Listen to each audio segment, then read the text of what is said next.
Hey, friends out there. This is Thursday, June 16th, 2022, and it is just about 5:19 in the morning here in Northern California. I think that's the earliest time I've ever started. Now, I'll talk about several different things today, like I usually do. I hope everybody's doing good, at least as good as they can. My attitude is no matter how hard life is, just being human, life's good, and it's good to have it. And I thank God regularly, every day. I'm sure I thank God many times for just having life, existence, and all the great gifts that have gone with it. Our five senses, the love is the best part of it. The love that we have, the emotional power, attachment that we have to one another. And we think about our kids and we think, man, that's a love that we'd die for. And, I don't know how to express that in emotions, but it's a powerful statement. Love is a powerful force. In fact, it's the most powerful force in the universe, according to Einstein. And as much as I get on YouTube and I bitch and I moan and I complain about social economic injustice, and I'm really an ardent egalitarian. And in my mind, that simply means I believe in fairness. And when I see society being unjust, it bothers me. And I need it to bother me. We all need it to bother us.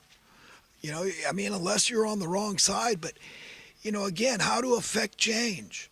When these people know, they know what they're doing. It's the same old story with the slaver class of long ago. They had to use different means nowadays than they did back then. Okay, they've got to be very stealthy now in how they do things. And that bothers me, that people don't seem to understand this creeping tyranny, the oppression of the downtrodden, to keep them in their place. A huge swath of the population is deliberately, intentionally impoverished. It's planned austerity. They pick on giant groups of people in different occupations or lack thereof. And they say, you are the ones that are going to pay the national debt. It's going to fall on your backs. How are we going to do that? We're going to do it by raising the cost of living. We decide how much it's going to cost everyone to live for the basic necessities of life. That's a big deal in my mind. I'm thinking, you think we don't need God? This is heavy, man. And so it conjures up a lot of negative feelings within me, as everybody anybody that's ever listened to me knows. It's hard for me to not be perturbed, frankly, to be angry and frustrated. I've had to watch this unfold my entire life, basically. Okay, I've just been paying attention. But it's like the analogy of the frog in a pot of water. They don't do it overnight. Okay, the frog's going to jump out of the water if you turn up the heat too fast when you're trying to cook it, right? So you got to lull it to sleep.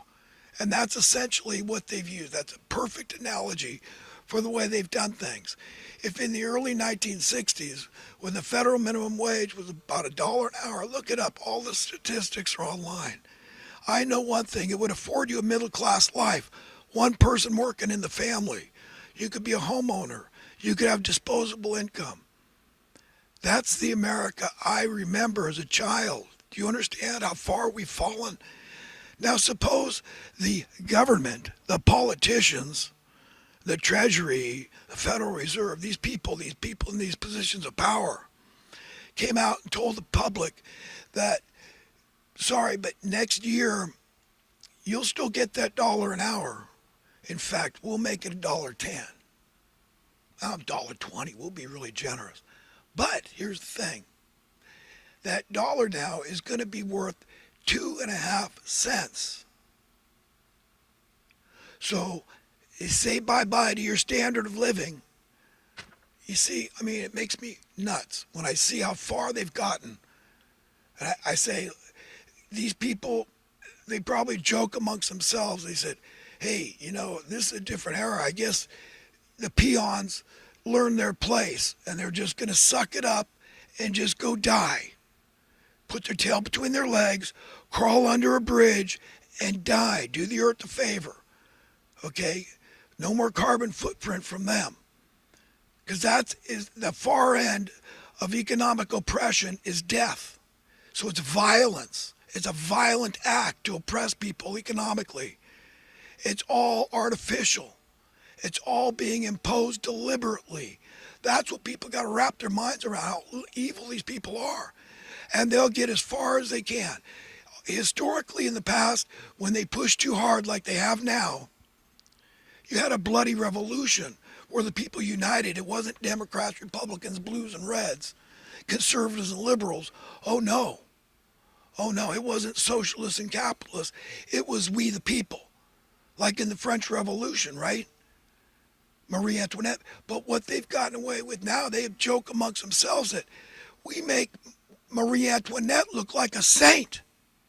She looked like Martin Luther King Jr. with what we've gotten away with. That's where we're at. That's what I see today. And it's right.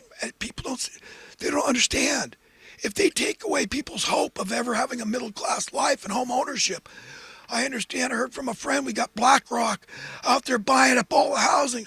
These punk kids on TV telling you, we'll buy your house, we'll buy your house. I want to slap them silly. I mean, that's my instinct as a man. But is that right? Or should I listen to Jesus, who said you must love your opponent, your nemesis, your enemy? I must. I must, you must. That's the cross you have to bear as a believer. Even the scientists like Einstein, the great mathematician, the great mind, said it's the most powerful force in the universe. He got that much. He understood the power of love. You know what King Solomon said about love is super powerful too. This is the last thing these people want. So they're right off the bat, they're going to project that you're a phony, you're a liar. You understand? They're going to get on their high horse and they're going to have that arrogant attitude, that prideful, I've got one up on you and I'm going to keep it. And I'm going to hand it down to my children and they're going to keep it. And they're going to hand it down to their, got it, punk? You lost. You do-gooders lost this war. And we aristocrats are keeping it. We elitists. Yes, we caused the wealth imbalance, and it's still growing. We're still impoverishing people. We're still creating multimillionaires and multi-billionaires. And we love that gulf between the haves and have-nots. That was our intention, and we've done it. We've succeeded. We've arrived. This is heaven to the elitists. An elitist is the opposite of an egalitarian. So you understand, I know for a fact that there's a huge swath of the population that are on side of the establishment continuing. And they're living in your neighborhood. They're next door neighbors. They're in your community everywhere. That rah, you to support it. Walk that tightrope. Keep on chipping away at the worth of the dollar, debasing it through cost of living inflation. Make the poorest of poor carry that debt. We get richer as the debt grows. We never wonder. We're not going to have a conversation about who's really paying it. And you think I'm crazy for being ticked off about this. I don't think I am. These failed welfare programs like the $50 billion a year we spend on Section 8 housing, it goes into the pockets of fat cat landlords. And worst of all, it exacerbates the problem. It makes it worse. That's the problem of unaffordable housing that winds up in homelessness. And yet society, I see, is willing to pay $100,000 a year, thereabouts, here in California, per inmate per year for the criminals. But if you're not willing to transgress the laws of the land, then no soup for you. Nothing. Just go die, man. Go slither under a bridge in your soiled clothes. Just we don't need you. Got plenty. We're shipping in young, strong immigrants every day to put a demand on stuff. So it's not just labor they can take advantage of. Cheap, desperate labor that's very grateful to be here and have the opportunity. There's a land of opportunity, right, to be here. So they got a good attitude toward the elitists, right? Their attitude, yes, sir, no, no, ma'am. But also it puts a demand on the economy. So it's all about propping up an utterly failed economy to the nth degree, utterly failed. And then I'm going to get told, because I'm an egalitarian, that I simply believe in fairness. I'm anti-authoritarian at all. Totally. I'm into freedom, friends. Total freedom. Universal free. Use your own conscience. Let your conscience be the guide. Let God be your guide and counselor.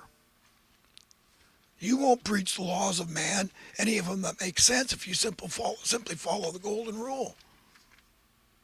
But I get labeled a communist. Well, as you say, Marxism.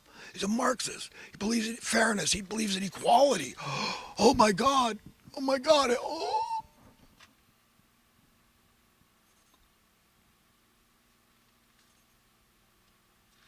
When really, I happen to be a capitalist. If I had my choice, if I got to play this stupid game, when I know that it's God's planet, we're God's equally beloved children, and I ask myself, well, what would I do if I was God? Well, I wouldn't play favorites. For starters, you got to get rid of any God that falls short of perfection, so that God can't play favorites. He loves the stinkers just as much as the saints. He knows the stinkers have potential to love him even more than the goody two-shoes that have always been his friend and servant, the righteous. So he's after the stinkers. And how's he going to win them over? You see, love is the most powerful force in the universe. So Warren Buffett, dude, you know what? I mean, maybe God's just like you, and he's going to tell you on the day of reckoning, because we all give account. We didn't create ourselves. We know that. And our parents did very little. No more than dogs, cats, and monkeys and insects did. But maybe God turns out to be just like us. And he says, hey, friend, listen, it's nothing personal. I love you, Warren. But I'm going to treat you the way you treated others. You made housing unaffordable.